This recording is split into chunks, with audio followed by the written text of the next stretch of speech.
Good afternoon, everybody, and welcome to week 6, the final week. It's so hard to believe we're already in week 6 of the 6 weeks to flexible work and life success.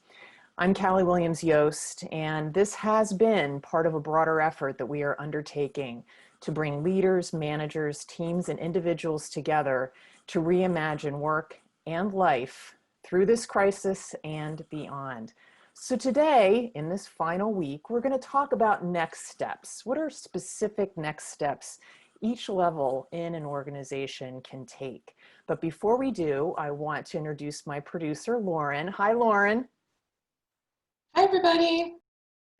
So with that, let's talk about, let me first of all share my screen here. Let's talk about the 5 next steps. I've picked 5 levels, and I'm going to give each level a next step that you can take now that we've covered so much territory, and that's why I have a lot to get to today. We've covered a lot over these last 6 weeks, but I picked one specific thing each section, each level can do to keep reimagining work as we move rapidly into this next phase of the COVID crisis, but then as we look beyond it as well. So,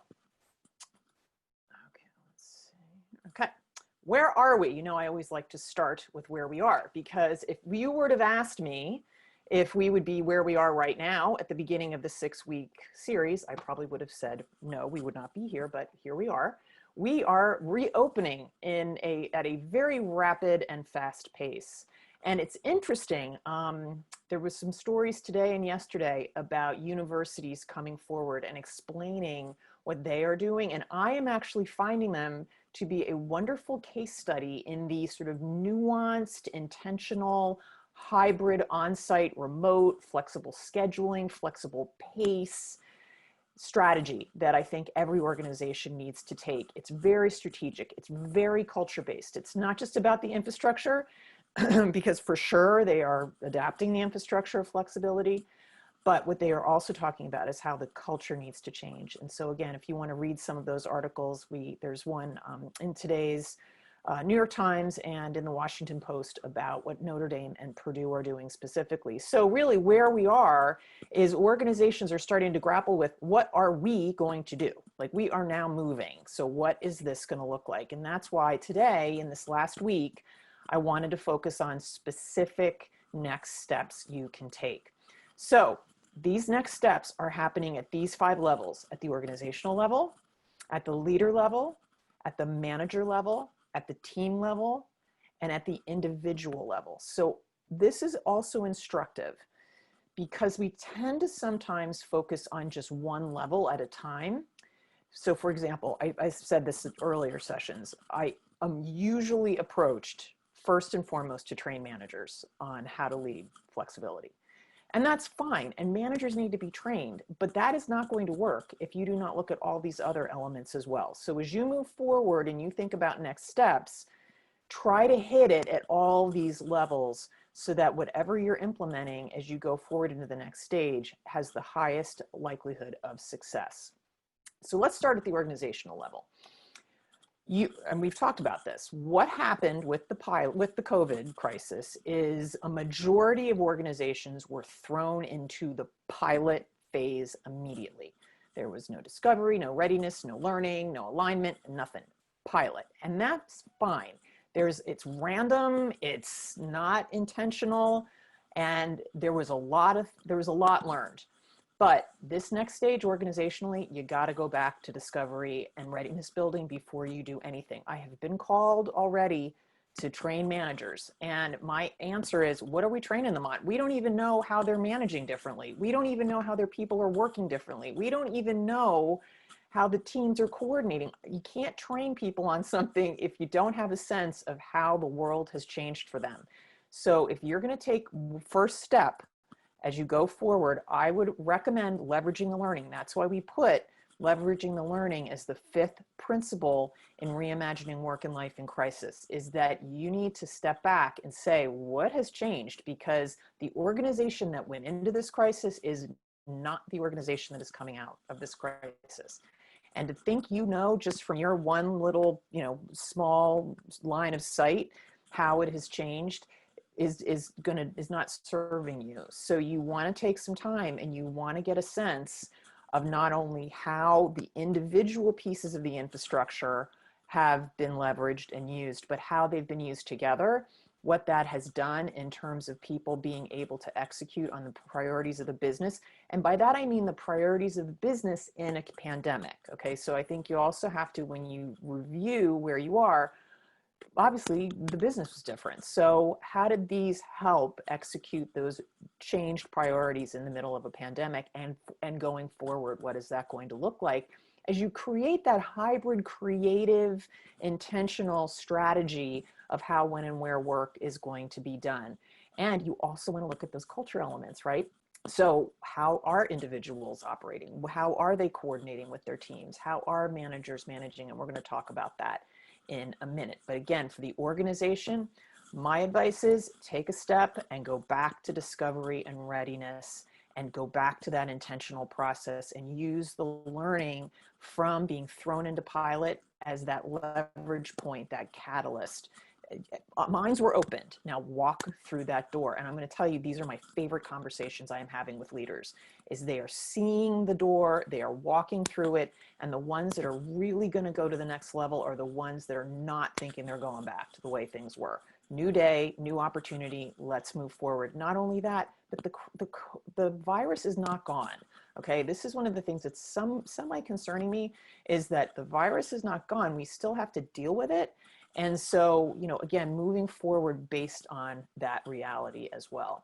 Now, for leaders, what do leaders need to do? Okay, so a lot of leaders went into this crisis with a really skewed and wrong interpretation of what work flexibility is.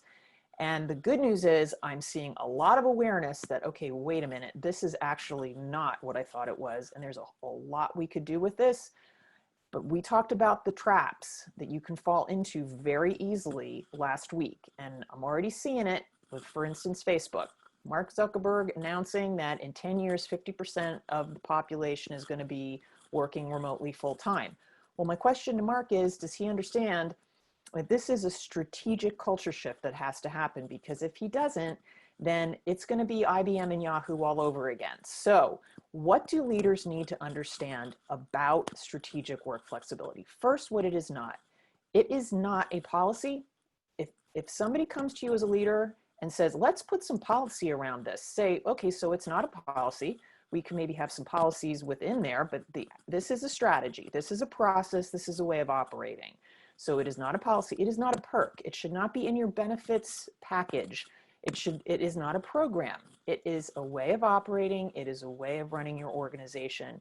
It is not. Moms, for sure, right now, specifically, definitely need strategic flexibility in order to be able to contribute to the organization and to handle all the stuff that's going on in many of their homes in terms of their kids not being in school and in daycare, but is not just for them. Moms benefit from it, but it is not just something that only mothers need. And it's not for only millennials. There was a bias before we went into this from leaders I'd talked to that, oh, it's for millennials who don't want to work hard. Well, no, not really, actually. Millennials are coming into the organization with a much different perspective about what work is. They are already at the point where work is a what, and where, when, and how you do it is very flexible. That's their perspective. That's what they were coming into the organization with. Now, hopefully the organization is now aligned with that, and you can see that their sensibility is just now part of the broader organization sensibility. So this is what strategic work flexibility is not, but here is what it is. It is a powerful ecosystem that aligns behind the organization's priorities and helps you execute. But all these pieces have to be aligned. And if it is, this is what you get. And this is what leaders need to hold on to. And I wish there was a way to present these outcomes that makes them equal, but I can't figure out how to do it because graphically it doesn't work. So imagine that all of these are on the same horizontal plane because they're all very much equal. So first and foremost, what leaders hopefully have seen is strategic work flexibility, or flexibility in how, when, and where work is done, is a powerful strategy for operational resilience. And I'm going to say my clients who already had done the culture change work and aligned the infrastructure, man, they pivoted on a dime. And this is something that is often is not part of the conversation, but really has shown its true worth in this moment. Now, but it does so many other things too. So it positions your organization to respond with agility to strategic shifts like the COVID crisis, but even if you make other strategic shifts as an organization. It improves the adoption of technology and workspace on and off site. But then this is really critical because we just 3 months ago, this was the main business case, the main driver was trying to attract, retain, and motivate a diverse, knowledgeable workforce. And that remains the same, especially as you go through these next few months where maybe you have to make some decisions around talent in terms of right-sizing the organization. Use flexibility to creatively keep people connected to the organization, whether it's reducing schedules for some people, whether it is going to a project-based, be creative to keep this valuable talent. Just a few months ago, you were desperate to find. It encourages innovation. I'm sure you have seen this. This is what I'm seeing across the board is people were so creative and innovative in how they were going to get their jobs done. And in many cases, more productive. Very much, getting the job done, coming to the table in some very difficult circumstances, and also seeing teams collaborate and coordinate with each other in very creative, intentional ways, and being engaged, keeping morale up, again, in a very difficult time, and having that ability to fit work and life together. Because as we saw in this crisis, the boundary, that pretend boundary that really was never there, is gone between work and life. And now we see that is part of the strategic implementation. So as a leader, seeing that ecosystem, the power of it, and knowing what is possible is very important as you move forward. So educate yourself. And if you need additional support, we're happy to give you whatever you need to be able to understand what the potential would be for your organization. Managers. Now let's move to manager. We get the organization, we have the leader. Now at the manager, you just want to keep reinforcing that foundation of shared leadership. Hopefully now in this crisis, you see you are all in this together. And you as a manager, somebody said this to me the other day, and I really want to make sure I thought it was fascinating actually, because I'd never heard it. This person said to me, do you ever wonder why managers are somewhat resistant to flexibility? Because managers typically are the ones that tend to go, not so much, I'm not interested.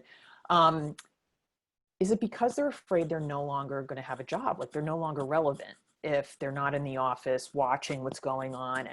And I said, that's so interesting, because to me, they're even more important in a culture of flexibility, overseeing a flexible work team. Because you need somebody who's going to keep all these pieces moving together. And really that comes down to what we talked about in the second week, which is building that shared leadership model on trust and empathy, because this is still a tough time. We are requiring a lot from people. People are really having to adapt to a difficult economic situation, but also oftentimes a personal situation that can be challenging. And just trusting your people that they are delivering for you and being empathetic to what that involves when you are indeed having to make a lot of change very rapidly in a difficult situation. But at the same time, understanding what are you measuring, what matters, and bringing your people into that conversation and agreeing together, what are we going to value? What are we going to use as our performance metrics, as the priorities of our business and our organization just keep evolving and changing as we address this crisis, all the stages of it, and then beyond. So to help you with this, go back. We talked about this in the second week, week 2. You can find that session on the COVID site, and listen to the interview I did with Ken Freeman. Oh my gosh, he is amazing. He talks about this specifically, this need to balance sort of the hard with the soft and creating that culture and what it means. It's very inspiring. He is not only a former CEO of Quest Diagnostics, he's the recently retired dean of Boston University's Business School, and he has studied leadership forever. And he is just a wealth of knowledge. So if you're a manager, even if you're not a manager, you can benefit from what he has to say, but especially if you're a manager thinking about how you want to move forward, listen to Ken. He will give you guidance and you can be able to hit that, continuing to reinforce that foundation of shared leadership. Now, team, what role are you going to play if you're part of a team? Well, let's go back to the principles because these were specifically laid out to give you guidance as a team, in large part as a team, for how to move forward. And the one you want to really double down on in the next phase is this one: prioritize, communicate, and recalibrate. Because going into the crisis, this is where you guys, were keeping it simple, using the technology you had, coming up with communication protocols. We talked about leveling up a couple weeks ago and what that looked like. And now you're sort of hopefully getting into a groove. But in this next phase, you're really going to want to continue to make sure you're being clear about what your priorities are. You're going to want to, and that's in partnership with your manager. You're going to want to keep communicating with each other. And then that recalibration and experimentation is going to be critical, especially as we move into probably what is going to be a more hybrid, on-site, remote, flexible staggered schedules, flexible teaming. It's not necessarily going to be everybody's remote, or it's going to be this kind of nimble, responsive way that people are going to work. And so if you have this focus, prioritization, communication, and recalibration, you're going to be able to smoothly move into that next phase.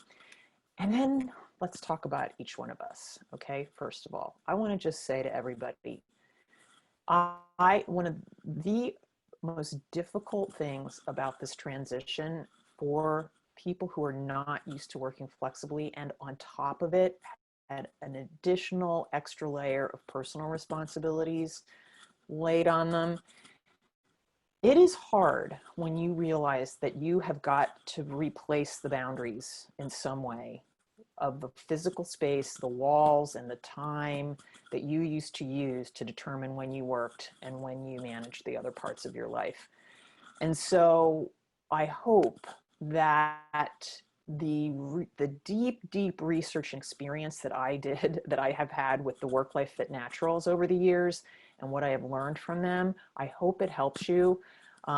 Because it really does. If you follow their secrets that we talked about, which is clarifying expectations, clarifying your priorities, and then really it's not just time management, right? We talked about that's why it's not just enough to say, okay, this is when I'm going to do something.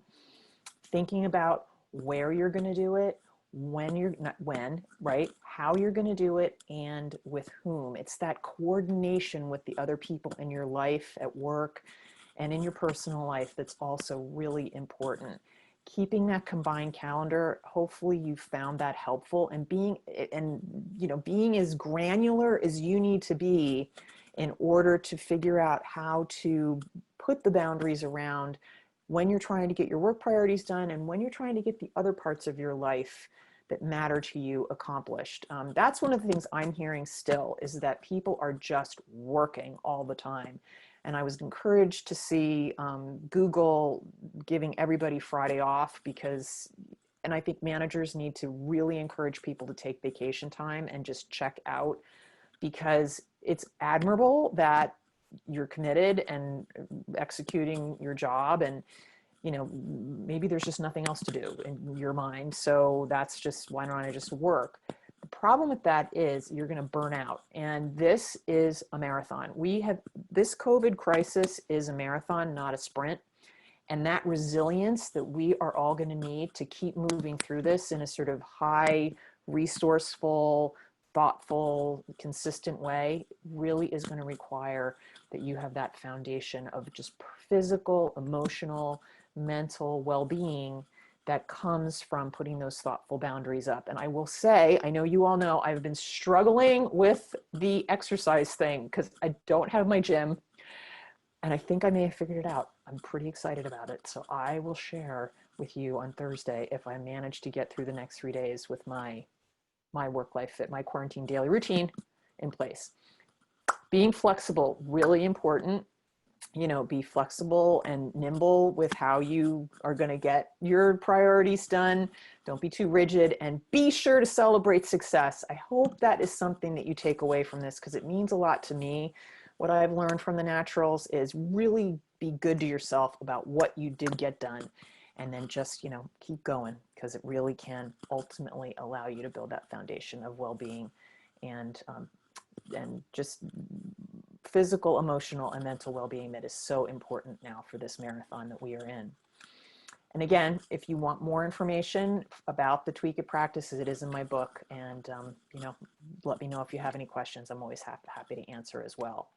So with that, these are the next steps. If you had to pick a next step that you were going to take out of all that we covered, as you move into the next phase of this COVID crisis, and then even beyond, as you keep reimagining work and life, because it doesn't end, this is not going to end, is an organization, you want to go back to discovery and readiness. Learn where your organization is. Get that new baseline, get that new picture and understanding of how work has transformed, and then move forward from there. Leaders, educate yourself. Understand the strategic power of work flexibility, in how, when, and where work is done, and use it to its full potential to achieve all those strategic outcomes. Leaders, managers, you want to keep that, reinforcing that model of shared leadership, looking at trust and just empathy, and also performance, keeping that trust, empathy, and performance balance going, and partnering with your team, partnering with the individuals in your teams as they move forward as well. And as a team, you really do just keep prioritizing, communicating, and recalibrating, experimenting. Just keep that going as you evolve into different and new ways of working. And individuals, follow those work-life fit naturals. They never steer you wrong. And build that foundation of well-being for yourself. So with that, again, we are doing it. And that is what I hope you feel in week 6 of this series. That's why I did this, because week 1, people were not feeling at all like they were doing anything. And I'm hoping by week 6, you guys are feeling like, you know what, we are doing it and we can do it going forward. Thursday, wrapping it up, I am going to do 2 things. One, we're going to go back over all that we did. We're going to sort of do a quick overview, looking at all the different topics that we covered. And I'm going to share with you why I picked to cover certain topics at certain times. You might find that interesting. It was all very intentional, and to create a specific framework to help you move forward. So we'll do that quickly. And then I'm going to open up the mic. I know during the series, we've done the Q&A through chat, mostly because our technology was a little wonky and we weren't really trusting it, but also because I wanted to be able to share these videos going forward. And, but on Thursday, open mic, we're going to talk, bring your questions. I'll stay past 12:30, depending upon how many questions you have. So again, that is what's going to happen on Thursday when we pull it all together. So, and also I urge you, tomorrow, I am taping my interview with this woman, and we will start sharing it on Friday and next week. Tune in. She is one of the most amazing visionary leaders I have ever had the privilege to work with and support. She would be one of the leaders that voluntarily took her entire 200-person legal department at Con Edison through the flexible work culture shift process. And you can learn from her. She is amazing. She will talk about that journey, what she had to do as a leader, how she had to support her organization, what that looked like. And she is honestly one of my favorite people, and you will really enjoy hearing from her. So that is, we're taping it tomorrow. We will be sharing it on Friday. And with that, any questions? Lauren, I covered a lot. That was a lot of stuff in a very short period of time. Yeah, I think people are still digesting. There's no questions at the moment. Okay. Well, here's what I will always say. You don't have to just ask your questions here. You have my email. I am always happy to hop on a quick call if you would like to speak about an issue or a question that you have. So don't hesitate to reach out ever. So unless there's no questions, Lauren, no? Nope. All Oh, right. wait, hold on. Okay. Okay, we've got one. Okay. Sarah's asking, what do you think is the best way to collect perspectives on what we all learned during this time? Well, you know, there's always the good basics, right? Which is reach out, have some focus groups, do some interviews, send out a survey. You know, there are ways you can do this now. I mean, obviously with Zoom, they have Zoom, you know, rooms that you can create. You know, just go out and ask people and get that good qualitative and quantitative data that can start to give you a snapshot of where people are and what their experience has been. And at the same time, as you're getting where they've been during this period of time, ask them what else is possible. What do they see? You know, what do they see as some of the challenges? But then again, what do they see as some of the opportunities? Because remember, one of the great gifts of all this is that minds have been opened in ways that they were not open before. And you could be really surprised what people are going to tell you about how your business can operate, what they see as ways to be safe and operate in the next phases of all of this. And just ask them and they'll tell you, and they'll love feeling invested in what this next phase would look like. Anything else? Nope, that's it.